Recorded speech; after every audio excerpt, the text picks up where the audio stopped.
welcome back to Thrive by the Rising Muse. I'm Vita. I'm Natty. And we're here to thrive. Today we're going to be talking about time management. Let's start with a confession. A lot of spiritual people struggle with time management. And it's not because they're lazy or undisciplined, it's because they are over giving. Yep. We say yes when we should say no. We confuse being available with being obedient. We pour until we're empty and then wonder why we're burned out. Why would that be? Today, we're talking about time management for spiritual people. Not hustle culture, not productivity guilt, but biblical stewardship, emotional boundaries, and mental health wisdom. Today's episode is for the believers, the helpers, the caretakers, the prayer warriors, the creatives, the ones who love God deeply, feel constantly behind. I cannot relate. Some things you just It was don't a have to joke. say anything. If you've ever said, I don't know where the time went, or I'm doing so much, but nothing feels finished. Yeah. If she didn't raise her hand, I was going to raise her hand. Then this episode is for you. Let's ground ourselves first in the scripture. Ephesians 5:15 through 16 says, Be careful then how you live, but not as unwise, but as wise, making the most of every opportunity, because the days are evil. Notice scripture doesn't say do more. It says live wisely. So, why do spiritual people struggle with time? Well, first part is because they confuse availability with obedience. Yes. Many spiritual people feel guilty saying no because they believe that every request is a divine assignment. But even Jesus didn't heal everyone. He didn't answer every call.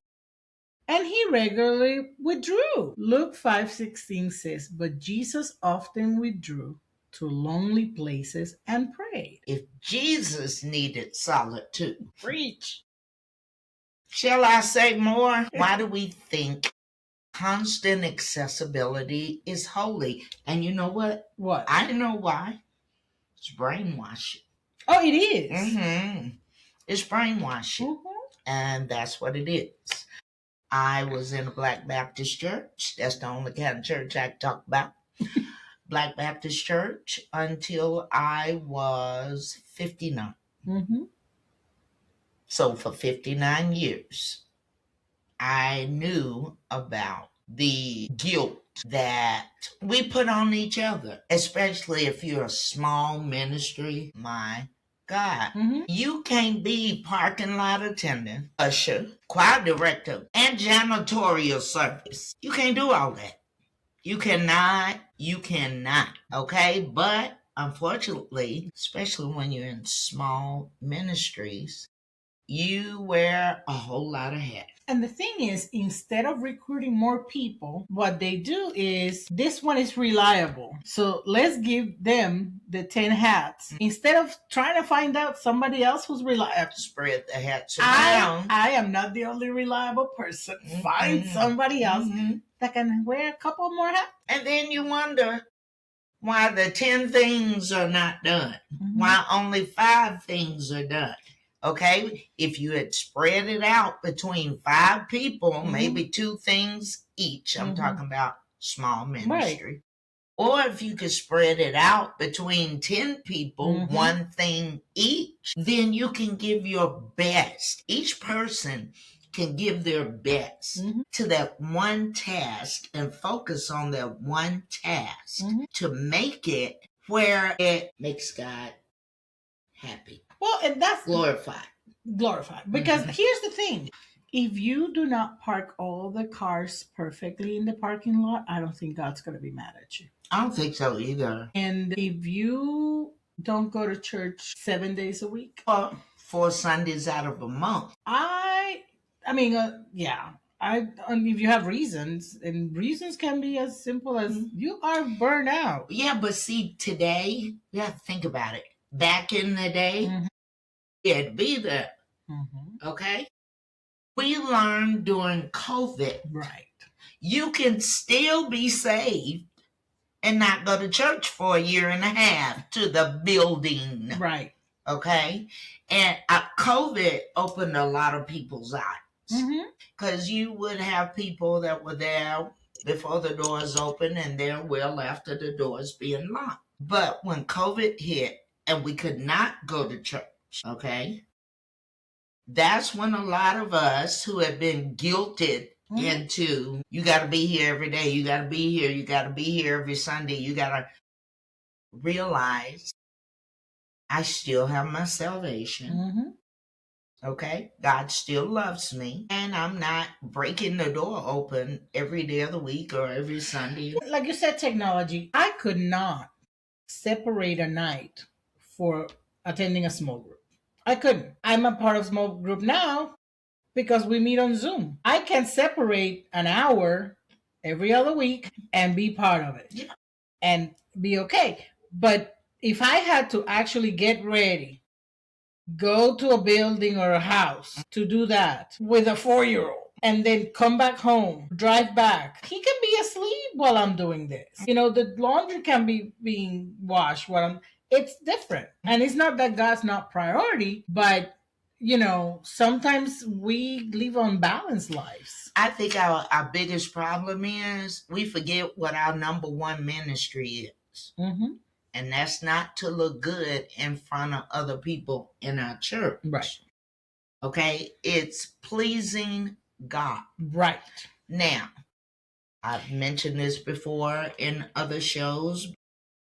30 years ago, I was one of those people that lived at church. Being the choir director, and when you're the choir director over you have 7 choirs, something like that. That's insane. You were the women's, the kids, the man. The mass. Yeah. With the hammer toes. Yes. But when my husband would say, you sure spend a lot of time out there. Because here's the thing. Pleasing God has sometimes less requirement than pleasing the people at church. Right. So it's not about man seeing what you're doing. Right. It's about God seeing what you're doing. He sees everything, but being pleased in your stewardship. Right. Which means that my first ministry is my home. Okay? Too many of us spend all this time at church, the building, and our own home is tore up from the floor. And sometimes, and I've been here, where you are so involved in ministry that you actually don't have a prayer life. Because you are working the things for the ministry. You're working the next lesson or the next group or the next event. Or the next song. And you are between that and life, you don't have, you do a prayer of 5 minutes. On the go. Jesus, you know the rest. Amen. I'm serious. It's true. It's like, okay, while I'm on my way to go get these programs done at Kinko's, Jesus, you know my heart. Amen. You know the rest. Amen. Yeah. We're cheating ourselves. Yeah. From that special relationship, sanctified, right, sovereign time with the Lord. Right. It's true. It's true. I mean, you have to laugh. I'm laughing now. Like I said, I've been there. Yeah, been there. Number 2, spiritual bypassing and avoidance. Some of us use spirituality to avoid structure. We say, God knows my heart. Yeah. I'll just go with the flow. The Spirit will lead me. But unstructured time often leads to anxiety, procrastination, and resentment. Structure doesn't limit the Spirit. It protects your capacity. 1 Corinthians 14:40 says, but everything should be done in fitting and orderly way. Which is why, and I know that's kind of crazy, but part of time management has to be scheduled. And if you don't schedule your life, you don't get anything done. You might get some things done, but not everything you need to. And the more things on your plate, the more you need to schedule your life. But you need to also schedule your time with the Lord. You need to time with your family, time for yourself, which is not being selfish. And I tell people all the time, I have my phone in my hand right now. If it's not in my calendar, it's not happening. One, because I will definitely forget. But also because I am, and you know this, we share a calendar. And I look at, oh, we need to record. Nope, not that day, because I know she's going somewhere because I see it in the calendar. And I'm like, okay, so if that day I can record, that could be a day for me during that time, or that could be a time for me to do some errands, or I can schedule my life. And we do it because we're homeschoolers, business partners, all the partners. So she schedules all her appointments, her events, her stuff, and I do the same, plus our work stuff. And I'm always looking at the calendar, and if and the baby stuff, who has his own social agenda. He has his own And calendar. it's also color coded. Yes. She knows if she sees anything in hot pink, that's me. She sees anything in blue, Baby, that's Mason. that's Mason. Anything in brown, the Rising Muse. Yes. Yes. So we and that's important, because if we have to make an exception, so again, so I see that it's booked, but if it's something in pink, oh wait, it's not my event, it's her. So can I say yes to something else? Because maybe it's not her event, but it's something I'm going with her, so I know I can't. But if it's not, okay, you know what, yeah, I can go have coffee with you, or yeah, I can go to a birthday party with the baby, or hey, I don't have the baby today, I can just sit down and fold clothes, Breathe. something. So we need to, time management, it sounds like, oh, and we have these things and they're fantastic, these phones. So yeah, use your calendars, they're free. They are free. Yes, exactly.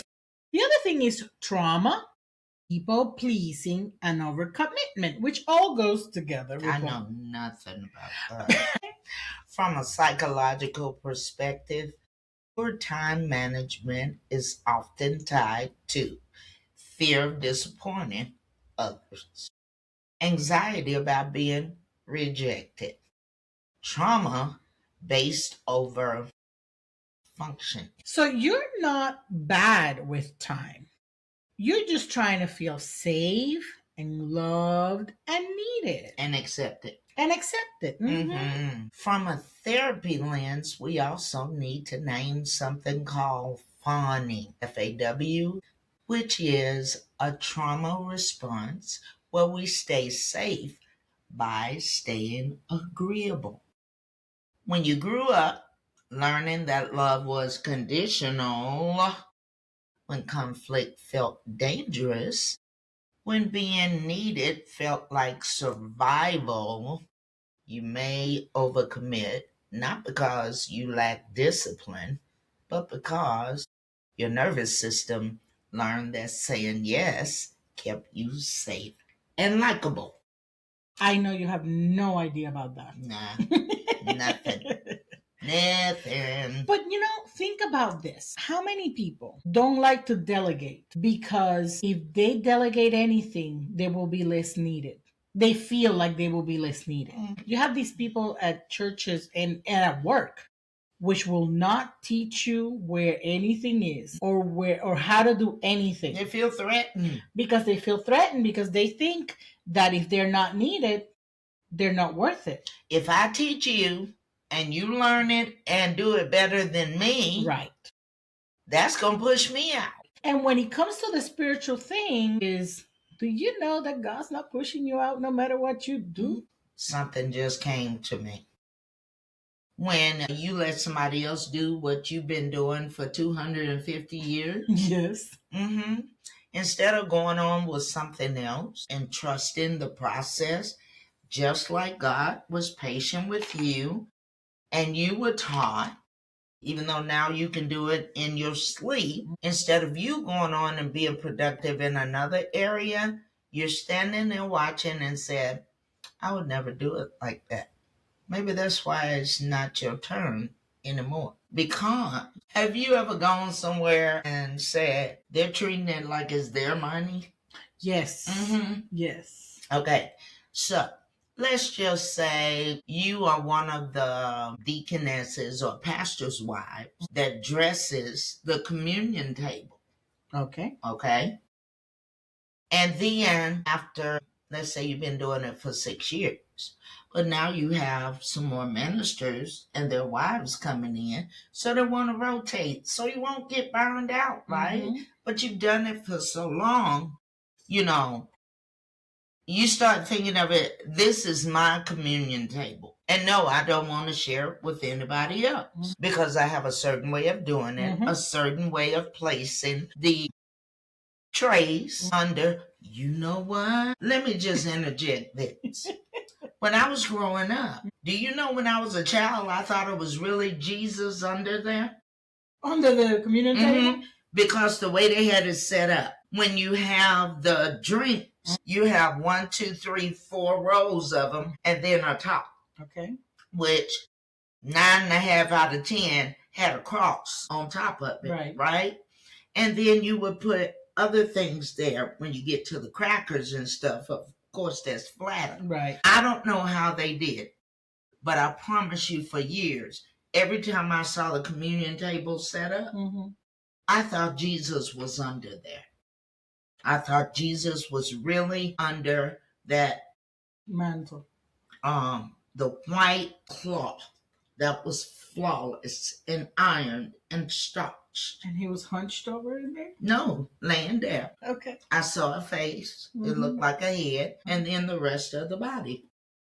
With a whole church, he was mostly uncomfortable then. But I was a child. I know, I'm messing with you. I was a child, but then when I grew up I get it. And actually saw what they do, I'm like, okay. No, I get it. I get it. Wow. The point was children. Yes, as children. Oh, okay. You said children. Yes, a child. Child. As a child. Yes. We can think so many different things being a child. Going back to the theme is, the other thing is something as is not just the church, something as easy as you have you have a spouse, you have 3 teenagers in the house, but you make yourself the slave of the house because the kids will not do it the way you do it. You don't let them do the dishes because you don't like, instead of teaching them the right way to do it, oh no, they don't do it the way I do it. And you don't even go behind them. You just don't let them do it. You don't let them vacuum the floor. You don't let them clean the house. But then you complain about the fact you have no help. That you have no help, that it's on you, and you don't have any time for yourself because you don't let anybody touch the broom. And it's because it's not perfect. And sometimes you have to let other people, I mean, it probably is not perfect because you have not let them practice. Or taught them properly. Right. You know, the first time somebody sweeps the floor is not going to be perfect. If they sweep it every week, they will. They get better. They get better at it. But because you saw them sweep, you tried it one time, and okay, give me that broom. You don't know what you're doing. Okay. You know, I really don't. But I thought you were going to teach me. I used to do that game with my mom. My mom would come, and she's dead, so she probably will haunt me tonight. She would come into my room and tell me that my room was not to her expectations. But she would not teach me or tell me what her expectations were. I would do a half job. This is not how I do it. Let me see how you're supposed to do it. And I would stand back and she cleaned the room. That's how it's supposed to be. Okay. By the next week, we were doing it again. Because she was not letting me do it. But she would complain about how I kept my room. But I did a few things. And then she came like a storm and finished cleaning the room. And as a teenager, I was not going trying to tell her, oh no, don't do it. And what we've been talking about is control issues. It is. About being in control. It is. And humans do not like not having control. Yeah. It is true. And the thing is, back to time management, sometimes if you finally let go of some control, you might find some time for yourself and for other things. Mm-hmm. If you, like we were saying, if you, part of the problem is your house is a wreck, but you have able bodies. I mean, I don't expect the 2-year-old to swipe the floors, although. Why not? Mine can do it. I mean, Mason is 4 and he likes to vacuum. Does he vacuum perfectly? No, but he loves to vacuum. Here you go, honey. And however that room ends up being, it ends up being. You know, I'm teaching him how to do laundry and he's 4. No, I'm not forcing him. You have to. No, he loves it. Let me help you. And that's the thing. If when they're little and they want to help you, you don't let them when they're teens. And then you want them to do the thing, too late. They don't want to do it. They don't want to do it. He loves to play with water. So, of course, he wants to do the dishes. Probably won't. He probably makes a mess, does a little bit, but he does know where the mop is. Every time something falls with liquid in the water, in the floor, he goes and gets the mop. Do I have to come after him? Yeah. But at least he's learning the skill. By the time he gets to be 10 or 12, he might actually be able to mop the floor on his own. So, you know, sometimes we make burdens for ourselves. And we don't have more time because we have hoarded all the obligations. Yes, that's what we're doing. We're hoarding all of the obligations because instead of there should not be a leader in church that does not have someone under them that they're training to take their place. That is true. I said it in the meeting. Wait a minute. And not only in church, you should never have someone at work, if you're in a leadership position, that can take your place. Because, you know, it reminded me of a real bad thing, but I'll tell you the story. Because if something happens to you, and something happened is not something bad, you may hit the lotto tomorrow and leave the place. Right. Somebody else needs to come and do the job. Be able to move right into your position instead of everybody running around the office going. But let me tell you what happened. And everybody looked at me so bad, but they could not say anything different because I was right. So I'm a supervisor at a call center, and they had just installed a new phone system. The person who installed the system messed up something, and they couldn't figure it out. Our IT person for the phones at headquarters was the only person that could fix it. He was in another state, and technology was not as advanced as it is now, where he probably could have logged into the computer and fix it from over there. So we're in a meeting because I've been working in mental health forever. We were missing the 900 emergency calls. Everybody had their hairs on fire.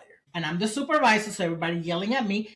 We see the call. We're pushing it. It's not coming up. Nothing I can do. I have 25 people, who was more than enough for that particular call center, all trained, all present, all at their desk. The call is not coming up to their phone. What do you want me to do? It's a technical problem. So we go into a meeting. I don't know who was on the phone, and that was my mistake. But no, it needed to be said. And he was the IT VP on the phone. And here's the VP of our branch that was there, and the director, which was my boss. And they're all talking, and they said, well, there's nothing we can do. Brian is the only person that can fix it. Where's Brian? He is on a plane right now on her way to you. And I said, I hope you're all praying for Brian, because what happens if that plane comes down? And he doesn't make it. And he doesn't make it here. They grabbed me. My boss grabbed me and took me out of the room because why would you say that? It's true. Yeah. Forget the plane. When he gets off the plane on the airport, if he has an accident on the way to the office, what you gonna do? So, they didn't like one person.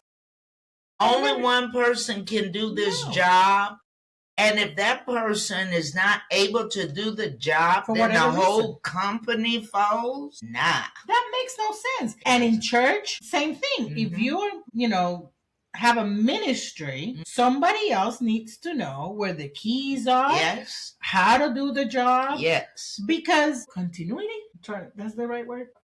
Being able to continue and follow up. And like I said, that day, I will never forget. I said, y'all better be praying. Because if that man Were you dies, trying to say continuation? no, it's continuity, which is continuation, but continuity means that something goes on without a hiccup. Yeah, it's one of those Sunday words, my bad. But I couldn't say it well. Oh. So if you struggle to manage time, it may not be a planning issue. It may be a regulation issue. Before we manage time, we have to manage the nervous system. And when you're being controlling, you're being anxious. Let's talk about redefining time management. Okay, so biblically speaking, time management isn't about control. It's not about control. It's about stewardship. Psalms 90:12 says, "Teach us to number our days, that we may gain a heart of wisdom." Stewardship asks, what has God entrusted me with? What season am I in? What actually deserves my energy right now? In therapy, we talk about capacity, not potential. Potential says, what could I do if everything went right? Capacity asks, what can I do sustainably without harming myself? So, like you have said several times, being realistic with our expectations. Yeah. Wisdom. Wisdom honors capacity. Burnout ignores it. Just because you can do something doesn't mean you're called to do it right now. Yes. And you know what? That is something that people sometimes do in ministry, and that's why they fail. They know that they're calling, but they were not supposed to do it now. They were supposed to do it later. I was talking about people who are called to ministry, but they are out of the timing of God. I have seen people who have gone to the pastor and said that God has called me to preach, or God has called me to pastor. And because that pastor would not install them or channel that, install them or certify them as a minister right then, right now, right. Because they're looking at you and say, I see the potential in you. Yes, but you need some more training. You need to sit under me or some other elders or ministers for a little while longer. I have seen people leave the church because they got mad because they would not be ordained. That's the word I was looking for. They would not be ordained when they wanted the pastor, bishop, apostle, prophet, whoever. We got too many names. Okay? And we got somebody please ordain me. We got too many titles in the Black Baptist Church. Okay, there I see it. Somebody, even if it's the usher, somebody ordain me. somebody. But I have seen with my own eyes. People leave the church because the pastor would not ordain them next week or commission them right now, right here, right now. And they tell them, I think you need, a year or two more of my God. They're gone. And then they go somewhere.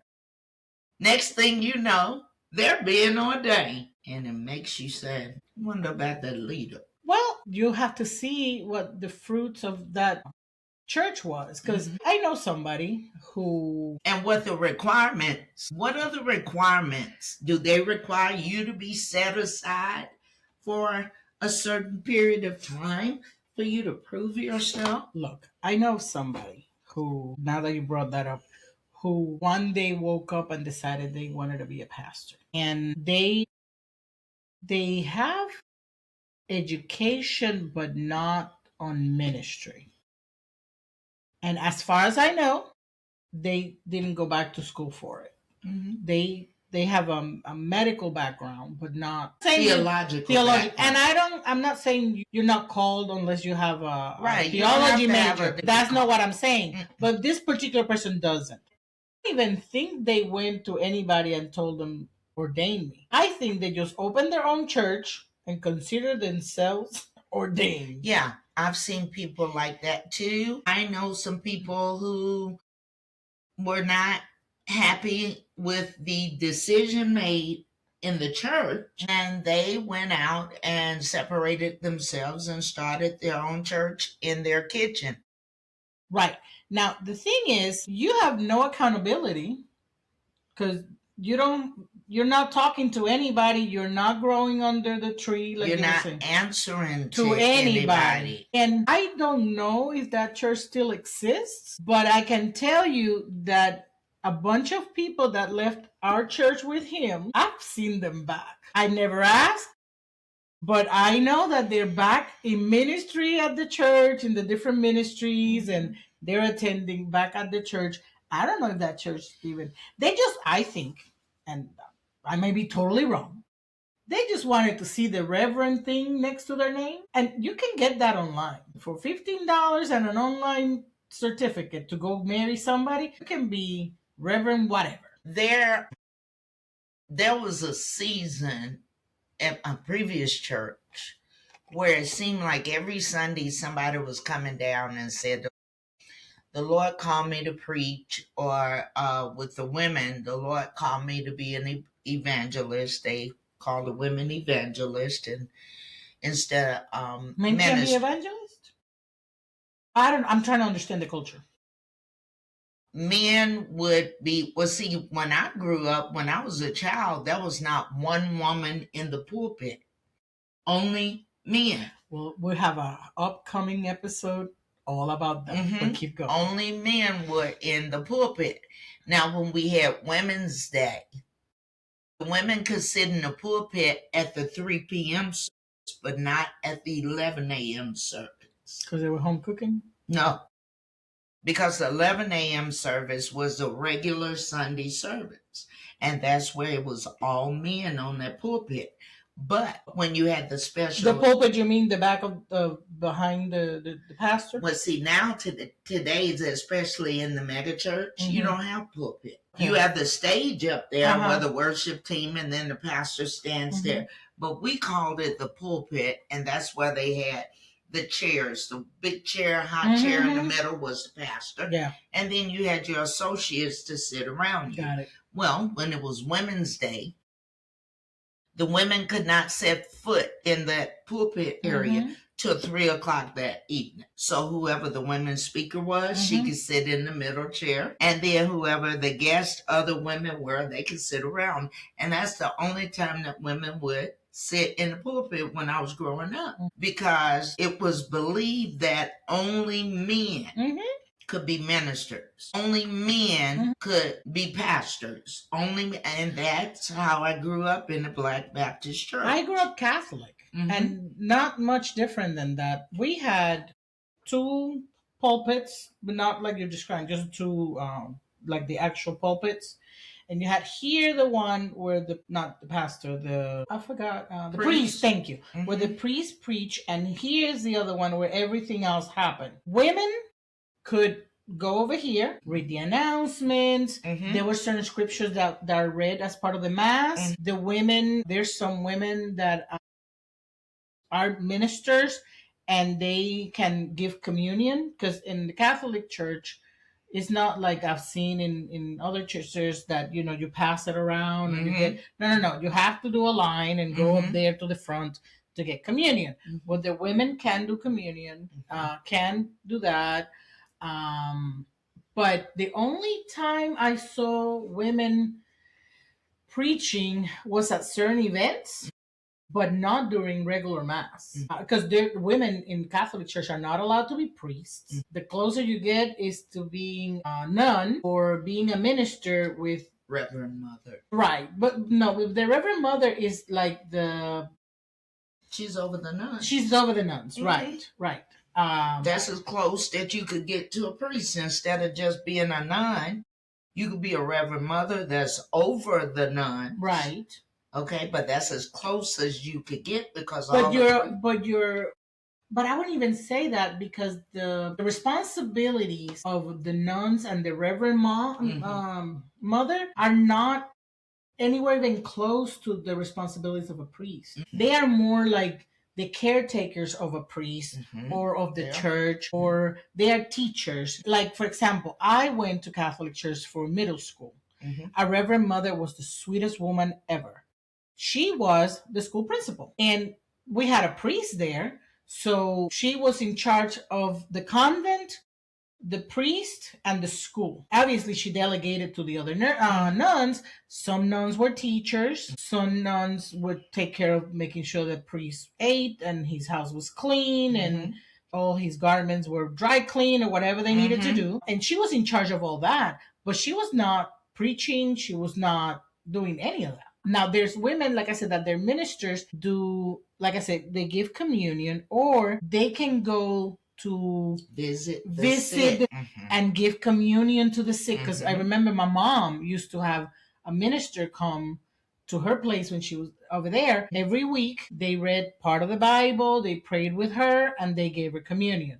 But yeah, women were nowhere anywhere near that. Things have truly changed. Well, not in Catholic Church. That's still, that is still the same. But I know in the Protestant church it has. Absolutely. Well, there's women that are preachers and they are the head of the pastor of a elders. Church. Yeah, absolutely. So sometimes we need to make sure when it comes to time management that it's okay to know what you're called to do, but maybe you're in a preparation time. It's not right this second. I think I've been a little bit different into that because God has to have dragged me to everything I've had to been called to do. I have never like too much volunteer. I've been dragged to everything I had to do. Well, you have too. Yeah. That's true. I remember when God made it clear to me that I was called to be a counselor. I had gone to a conference, a convention in the hills of Ashford, South Carolina. Asheville. And when I came back down off of Black Mountain, which is beautiful, God was ministering to me at about 2, 3 in the morning. I was sitting in a rocking chair outside. It was beautiful. I bet. And I know I heard God say for me to be a minister of reconciliation. So I went back to my church and let my pastor know that God had called me to be a counselor. But instead of being encouraged and say, okay, I'm going to put you under so-and-so. Yeah, create a path. So that you can be mentored, into it. I was just shut down. Well, if you don't have a degree, nobody's going to listen to you. You can't do anything anyway. Which really, I was so excited when I went in to share. And then when I came out, my countenance was like on the floor. It's like, man, no encouragement, no, nothing.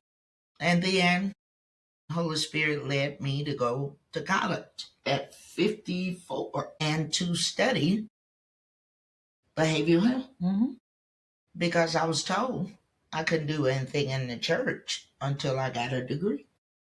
So I did go get a degree and I put everything I had in it and more. You're a witness to that. And did a 4-year program in 3 years and graduated cum laude a week before my 57th birthday. So I did what I was told that I should do. And I went and prepared myself. My grandma used to always say, get your papers. You get your papers, nobody can take that from you. Yep. You earned that. So I got my papers. And I came back to my church. And I sat for a year. After COVID, we started coming back to church and everything, and I had the team. I kept the children together the whole time during COVID. Every Thursday, Zoom from 7 to 8 for the kids, all ages, to keep them engaged. Then we come back to the church. I got a room full of teens in a circle who were bringing their friends. Okay? And they knew that this was a safe space because for a year and a half, Sister Green or Miss V, they'll start calling me, Sister V or Miss V, was keeping us together. We even did the Black History program. I remember that. Online. Okay, everybody had their speeches and everything. But then I come back and it made sense to me. Okay, I have my degree in mental health with emphasis on family dynamics and, working with the teens. Well, I get a phone call that we're going to do some restructuring and I'm going to take the teen and we want you to take the babies. The babies, okay? A baby, okay? I love babies. But it was not in the direction that you expected. That I expected them to allow me to go in, since I did what I was told to do to prepare myself to get the education, behind my calling. And since you were doing the teens, you expected the next step to be, like I said, closer to your calling, not backwards. Yeah, talking to teens, letting them express themselves. Because by babies, we're not talking about elementary school. We're talking diaper babies. Diaper babies. Diaper babies. And, when I went home, I had some back and forth with God. And we'll just leave it like that. But had some back and forth. And God said, do what you were told to do. Be obedient. So I went back and I did the babies. But I said, if I got to change baby diapers, I'm going to bring my own grandbabies. And that's what I did. But for a year after I graduated, you were changing diapers. They did, it was announced. Well, they knew it on Facebook. I was friends with all the church members, so they knew that I graduated and had my cap and gown, graduated with honors and, in the National Scholars. I think in your particular situation, sometimes we have to go back because we have to prove obedience. And I think that's why God told you to stay there. But God also gave them the opportunity to do their part of obedience. And they did not. And when they did not, then he took you out of there altogether. Yes, he let me know that my season there had ended and he wanted me to go to my new season. And I did that. I went into my new season. And when I went into my new season, it did not unfold like I thought it would be. It's not like I went to another church and they installed or ordained me to be a counselor. No. When I went to my new season, I saw God opening up things in my life. Homeschooling. Never thought I'd be a homeschool teacher.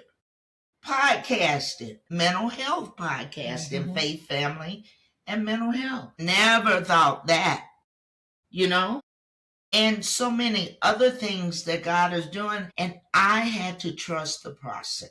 And when I saw what God was doing, I'm like, wow. Because it's like being stagnant. Water that is not flowing, is not moving, it becomes stagnant, which draws mosquitoes and bacteria and yucky. And so when you're not moving, you become stagnant. Right. So we had gotten to the point of me being stagnant, and I had to do something about it. Either stay there out of obligation because I had been there for so many years, or trust God for my new season and trust Him to lead me into my new season. So the point is, when God calls you to do something, make sure about the timing. Don't jump ahead. I'm sorry. No, you're good. Was I long-winded? No. Oh, okay. Thank you. No. I'm bringing the conversation so that they know why you brought up that story, which is because you trusted God throughout that process. You had to stay a little longer there because it was not the right timing, which is what we were talking about. Boundaries are biblical. Yes, they are. Let's say this clearly. Boundaries are not unloving, they're biblical. Jesus had time boundaries. He had emotional boundaries. He had purpose boundaries. Mark 1:35 through 38 says, Jesus leaves a crowd that wants him to stay because he knows his assignment. What we were talking about. When you know your assignment, you got to do what you're supposed to do. Yes, ma'am. Saying no doesn't mean you're being disobedient. It may mean you're discerning. Here's a clinical reframe that might help. A boundary is not a wall. A boundary is a clarity statement.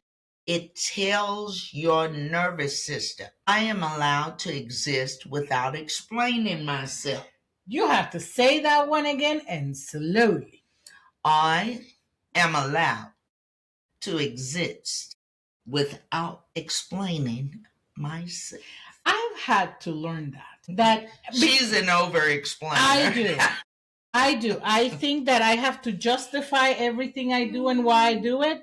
I'm getting better at it. But yeah, I don't have to explain myself. So if you feel intense guilt after setting a boundary, that doesn't mean that boundary was wrong. It usually means your nervous system is adjusting to a new pattern. Discomfort does not equal disobedience. Okay? So let's talk about some practical tools for spiritual time management. Number 1, the assignment versus attachment filter. Ask yourself, is this something God really assigned to me? Or is something I'm attached to out of guilt, fear, or ego? That was good. Not every good thing is your thing. I cannot be in the choir. I agree. I cannot sing to save my life. So even though it's beautiful. She makes a joyful noise, literally. She does. It's okay, Mom. I love it when we are all worshiping there because I can sing with all my chest because nobody's going to hear it because there's another 1,000 people around. I hear it. Well, because she's right next to me. God bless you for that. Yeah. But not every good thing is for you. Too. Yeah. Time blocking with grace. Time blocking doesn't mean rigidity, not being rigid. Right. It means intentional space. Create blocks for prayer, spiritual grounding, work, calling, rest, relationships, play. Even God rested. Yes. Genesis 2:2. On the seventh day, God finished his work and he rested. He sure did. And this is what we were talking about. Use your calendar. You know, you don't have to be rigid about it. You have to be flexible because life happens. And I had to sometimes I forget, but I was the person that when something didn't go according to the agenda, it was bad. I'm way more flexible with that. Yeah, I've made her more flexible. Before you, I was way more flexible too already. Yes, I was. I was worse. She was terrible. No, before you met me. No, but she was terrible enough when I don't even want to know her before I met her. But when I met her, she was rough. I like to be organized. Though if you look at my house, you won't believe it. But yeah, you have to time yourself, but you have to be flexible. Yeah, life happens. So the enough for today practice. And I'm going to be crystally honest with you. I'm learning this like now, like as of 2-3 weeks. This is something I hadn't shared with you. One of the new things I'm doing is I am journaling at the end of the night, the day, not before I go to bed, like around 7, which usually is my time to see what the second act of the day is going to be. And sometimes when I look at the list, I go, no, baby, you've done enough. And then she'll call me. Yes, and with her list. I do. Of what she's done. Yes. Like, I'm gonna say, okay, you can clock out now. She'll call me and go down the list.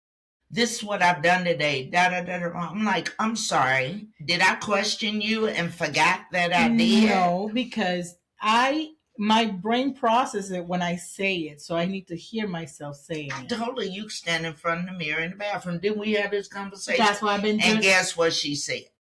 No. It's not the same. But lately, I haven't been calling you because I've been doing it journaling. I've been trying to get better. Spiritually mature people stop the work for to. Let me start again. Spiritually mature people stop when the work for today is done, and I'm trying to mature in that area. I'm doing better. I promise. She is. Matthew 6:34 says, "Therefore, do not worry about tomorrow." I try, and I'm doing better. She is. But I'm not there yet. I had to give you a prop. And like I said, I've been every day. I go and do this journaling thing where I go, okay, today I did 1, 2, 3, 4, 5, 6, 7, 8, 9. Ooh, you did all that today? Girl, it's time for you to take a bath, eat something, go to bed. But before I did that, at what time was that phone call? Usually at 11 o'clock. 11. And it was not 10 things on the list, it was 25. Because I had no stopping sense, like you say. So, do something so that you know. And she's rattling off all these things that she did. Did I call you and forget? Did I question you and forget? And then I said, okay, well. Or I'm facetious. And I say, you haven't done enough. You need to keep working. Yeah, she tells me that. I do. I'm like, what do you want me to say? You're lazy and you don't do a thing. That's what she tells me. And then I tell her, you don't do nothing. I don't know how we make it through the day. You do nothing. And I'm sure when I get like that, she was like, I can't stand you. Finish the day. Don't try to finish life in one day. I'm learning that. I told you for the last 2-3 weeks, I've been doing better. The nervous system. It's going to take a couple of months for me to notice that. Guess what? Mm-hmm. It takes 18 days to 284 to create a habit. I haven't been doing it for 18 days yet. We got long. So we have a long way to go. But I started. I'm proud of you. Thank you. I really am. Thank you. Mm-hmm. So let's talk about the nervous system check-in. Before saying yes to anything, pause and ask, does my body feel calm or tight right now? Am I responding from peace or pressure right now? Is this aligned or am I activated? Your body often knows before your mind does. Okay? Stomach is the first one to know. Yes, exactly. Peace is a data point, and so is dread. Mm-hmm. So listen to your body. It's probably telling you, you're not supposed to do that. Mm-hmm. Now, values based on scheduling. It's called the ACT therapy principle.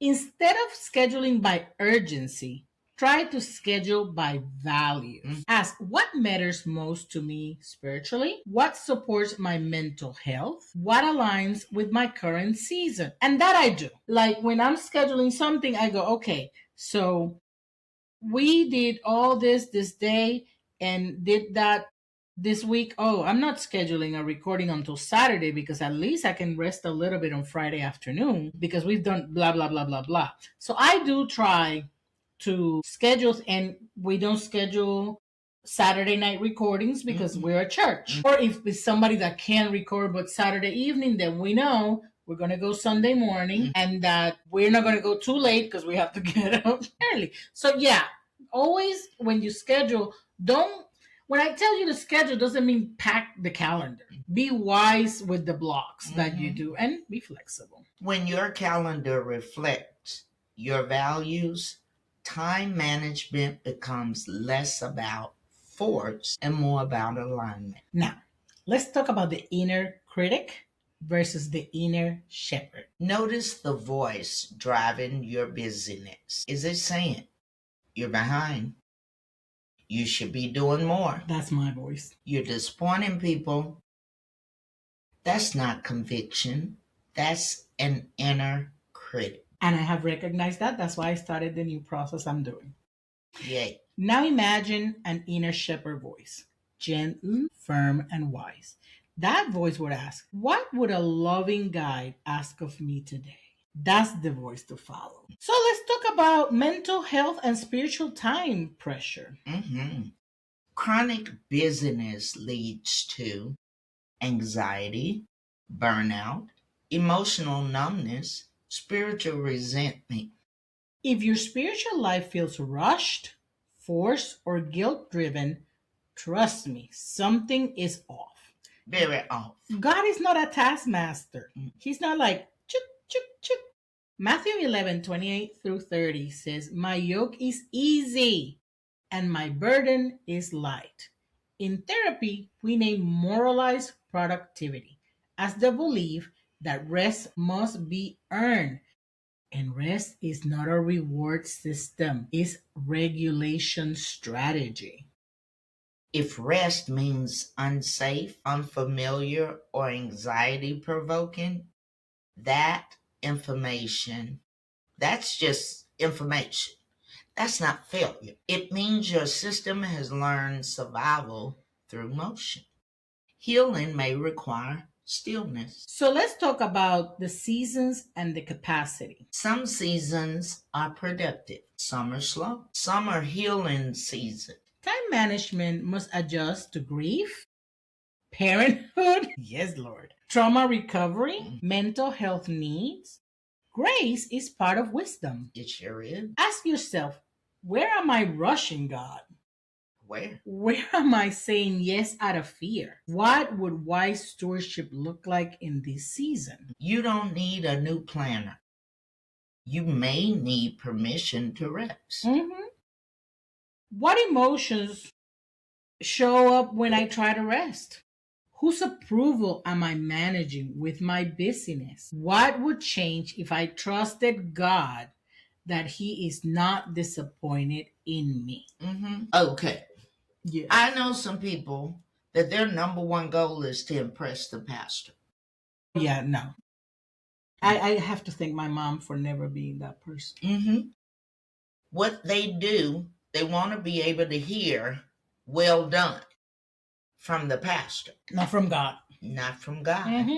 And you're out of focus. Absolutely. That's all I got to say Yeah. about that. Yeah, no, my mama taught me very early in life that's a man. He's a man of God, but the first word, he's a man. And I live with that. Yeah. I respect authority, but I don't idolize Put them up on this pedestal because when they fall, they're going to break their neck. And break yours in the process. That's true. If time management has always felt like a losing battle, it may be because you were never taught to work with your nervous system, only against it. Healing brings clarity. Regulation restores rhythm. And peace makes room for wisdom. God is not impressed by exhaustion. He is honored by obedience rooted in peace. Your time is sacred.